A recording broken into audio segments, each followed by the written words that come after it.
All right, so I just wanted to open up Facebook in case someone jumped in. I don't plan on being on long.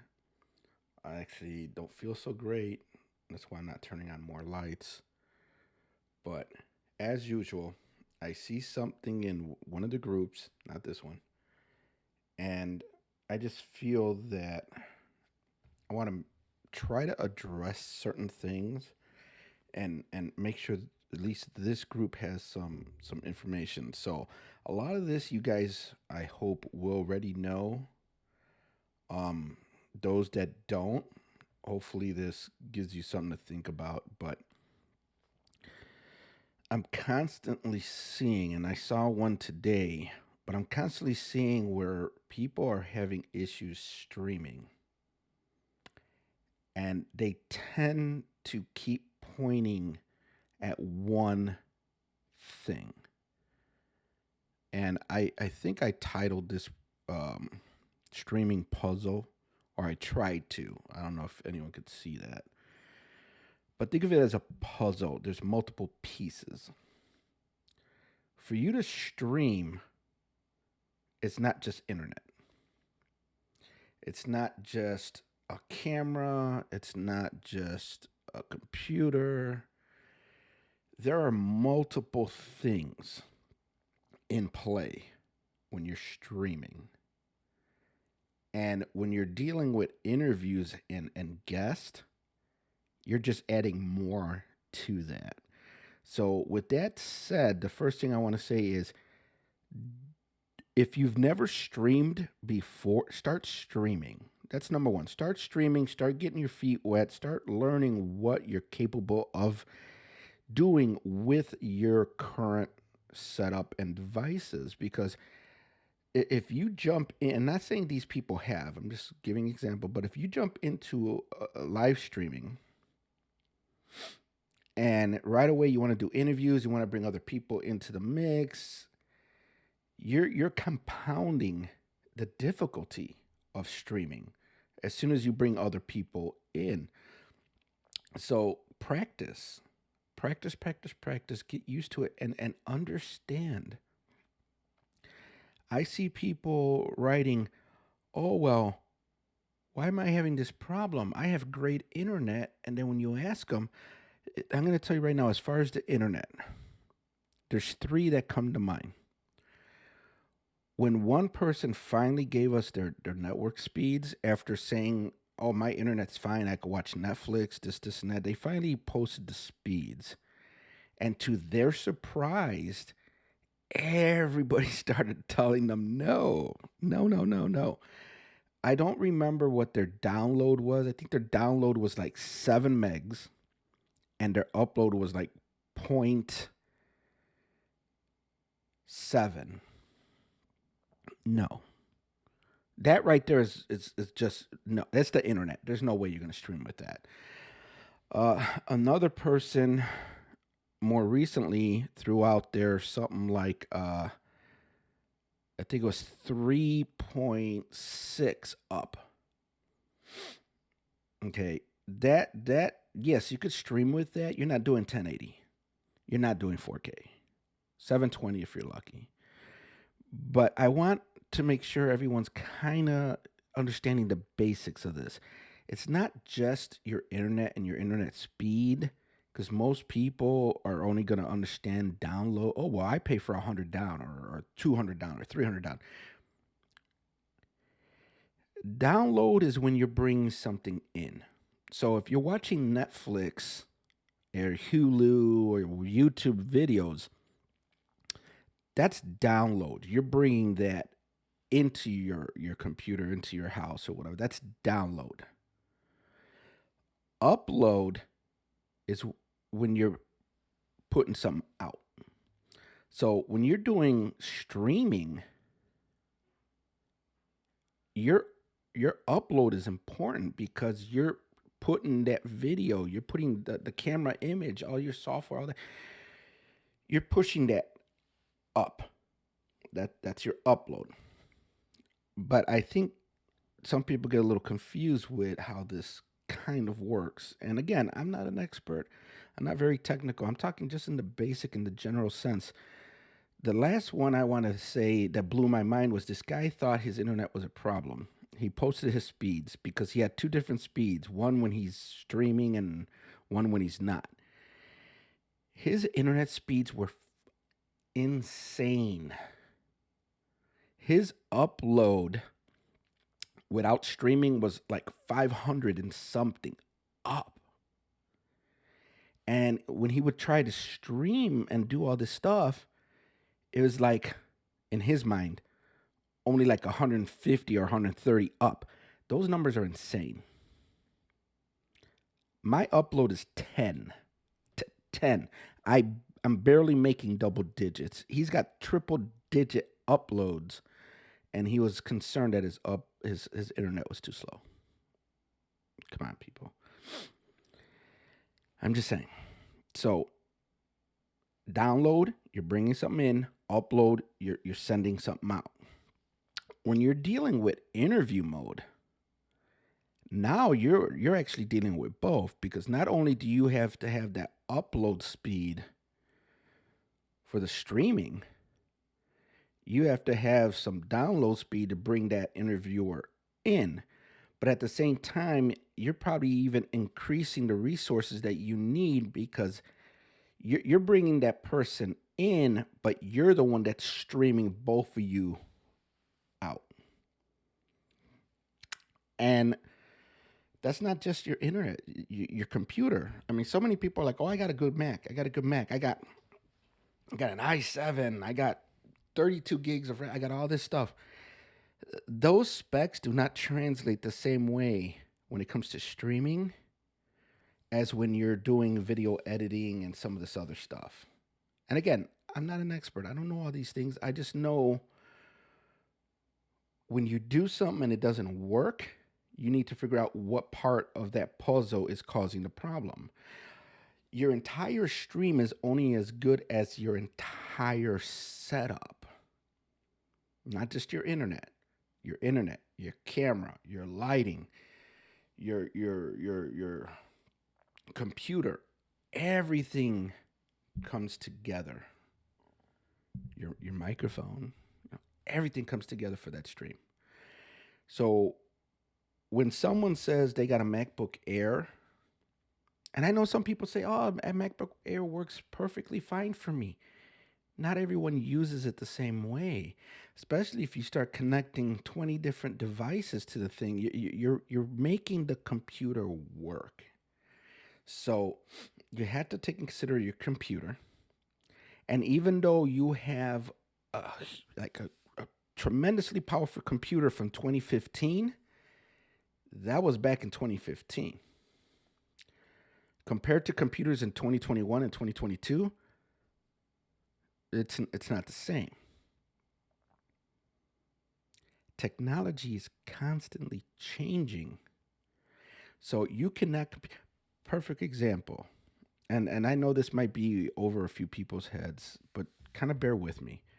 I've been trying to convince my boss that a 10th generation i3 is as good, if not better, than a 6th, 7th generation i5.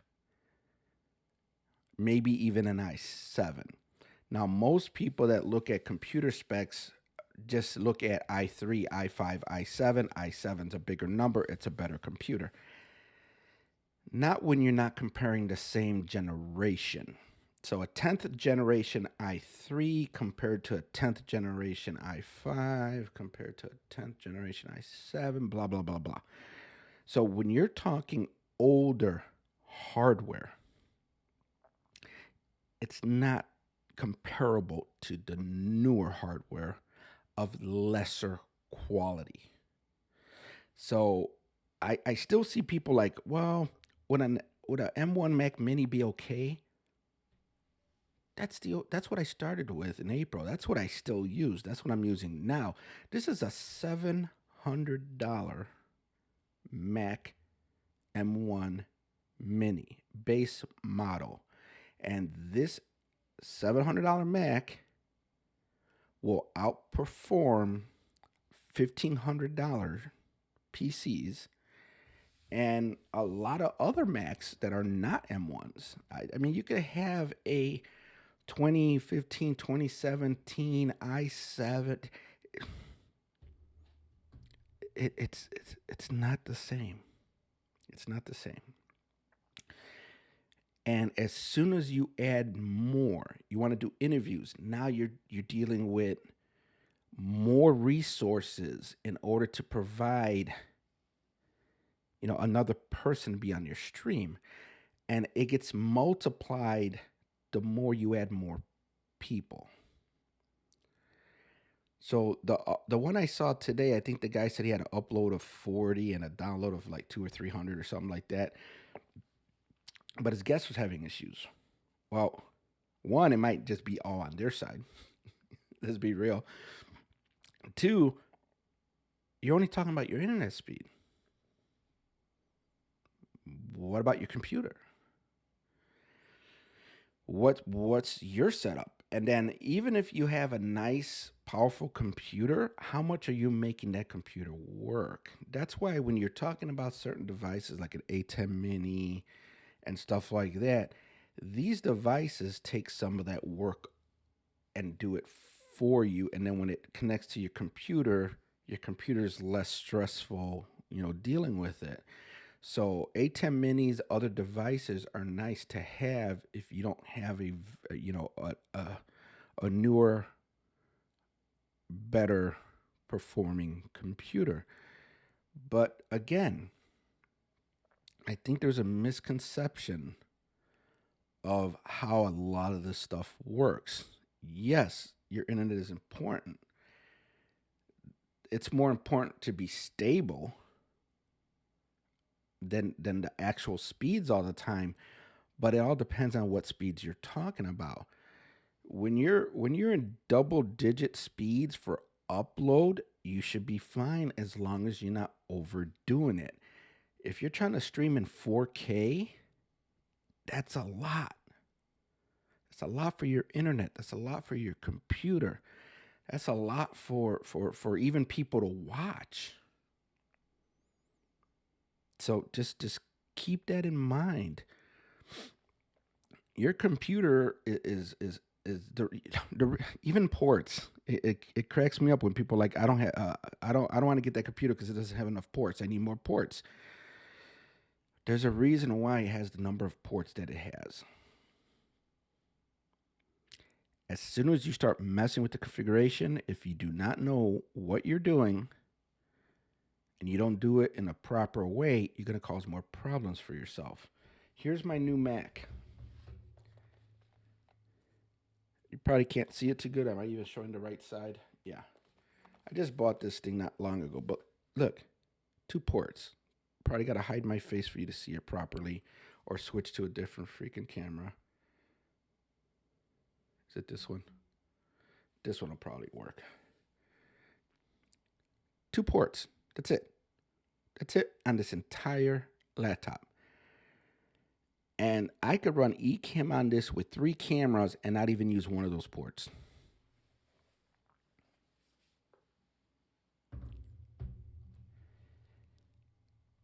So it's not going to have a problem. But and I know I say never use a hub. Why? Because people misuse them. It's not that they're not usable. It's people misuse them. There's a difference though. Look at the hub I bought. If I could get to the right place.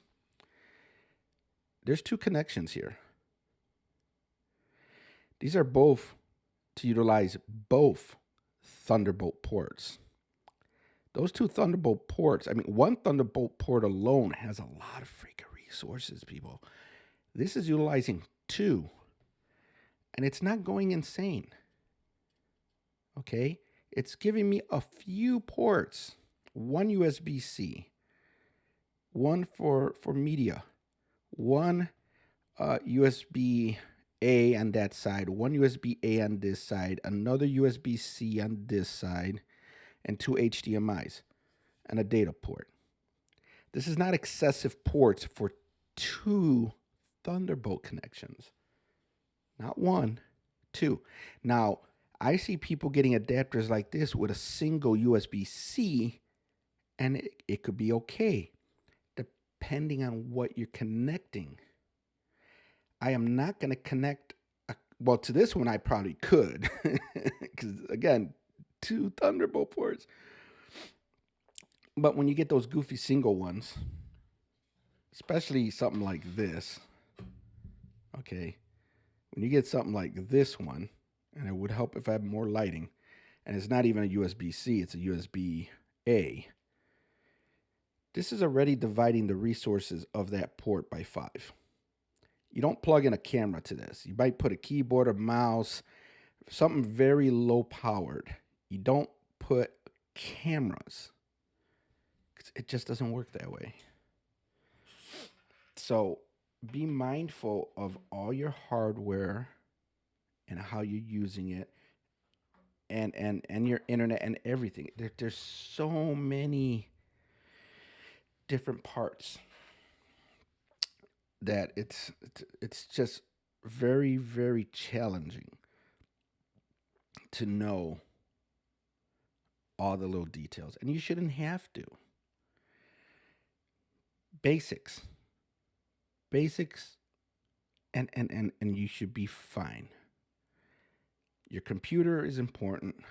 The devices you connect to your computer, your internet, and how you're going to stream. Where you're streaming by yourself, like I do, whether you're doing interviews with multiple people. Lala's a perfect example. She normally has like 4 other people with her. Sometimes, she even uses Zoom to bring in even more people. She's playing music and everything. She has, I think, at least 2 cameras. I'm pretty sure if she told us what her internet was, what her computer specs were, and all this stuff, they're not bad. Don't do more than you could handle. Don't do more than your computer could handle unless you're going to upgrade all that stuff. You do not need a lot. I spent all this money and all this gear, to be honest with you. I could just use the MacBook Pro 13-inch with the built-in camera and everything and stream. You don't need to start. You don't need all this stuff. At some point, you might want to upgrade. Fine. This alone, with no cameras, no nothing, maybe this and a microphone, because I do love better audio. That's it. I used to stream at 240p back in 2009. This thing has a 720p camera. That's an upgrade to my very, early on videos. Do I prefer 1080? Yeah. Do I stream at 4K? No. It's never going to happen. There's no way I'm going to be spending that kind of money to try to even get close to having the right internet speeds to stream 4K to YouTube. Because I think YouTube's the only one that's going to allow me to stream 4K. Okay, so I'm done. I'm going to go sleep, relax. I got a headache. My nose is bothering me. I think I just got sinuses or something. I don't know. But I just wanted to say this before I forgot. It's not just your internet. Understand, do the homework, do the research. Just keep in mind, it's not one thing, it's everything together that's going to produce your stream. And if you get to the point where you're using ECAMM or vMix or Restream or StreamYard or any of these other things, keep in mind, you're adding software. You're utilizing a browser. You're using more resources. Your computer needs to handle the additional resources. For every browser tab you open, you are using more resources. For any software you're running, you're using more resources. For the graphics and the animations that you add to, let's say, something like ECAMM, it requires more resources. The little ring of fire that we see Loria use, or the little ring with the countdown timer, I've had Windows computers locking up because they couldn't do the ring of fire. You need enough resources to run these graphics. All right. I